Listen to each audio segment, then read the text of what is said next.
வாழ்க வையகம், வாழ்க வையகம், வாழ்க வளமுடன். குரு வாழ்க, குருவே துணை. மனவளக்கலை உறவுகளுக்கு கோபாலின் வணக்கங்களும் வாழ்த்துக்களும். அருட்தந்தை வேதாத்ரி மகரிஷியின் மனவளக்கலையை பற்றி தினமும் சிந்தித்து கொண்டிருக்கின்றோம்.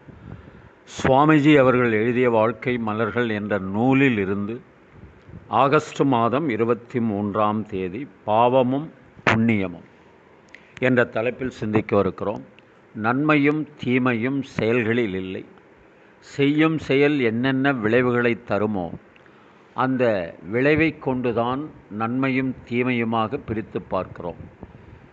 அது நன்மையான விளைவாக இருந்தால் புண்ணியம் என்றும், தீமையான விளைவாக இருந்தால் பாவம் என்றும் கூறுகிறோம்.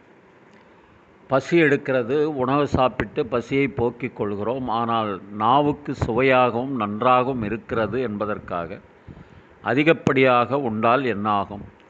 அந்த உண்ட உணவே தீமையை உண்டாக்குகிறது. ஆகவே செயலில் பாவம் புண்ணியம் இல்லை. செயல்களின் விளைவைத்தான் கவனிக்க வேண்டும். இதற்கு ஒரு ஃபார்முலா, சாமியம் கொடுக்கப்பட்டுள்ளது. அதாவது பாவம் எது, புண்ணியம் எது என்று சிந்திக்க வேண்டும். புண்ணியம் எது? எண்ணம், சொல், செயல் ஆகிய எந்த ஒன்றாலும் தனக்கோ பிறருக்கோ தற்காலத்திலோ பிற்காலத்திலோ அறிவிற்கோ உடலுக்கோ துன்பம் தராது விழிப்போடு துன்பங்கள் நீக்கும் வகையில் செயல்படும் செயல்கள் யாவும் புண்ணியத்தின் பார்ப்படும்.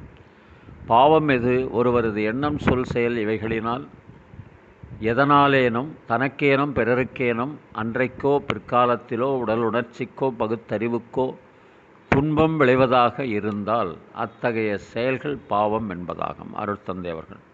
வாழ்க வையகம், வாழ்க வையகம், வாழ்க வளமுடன். நீங்களும் உங்கள் அன்பு குடும்பமும் வாழ்க வளமுடன்.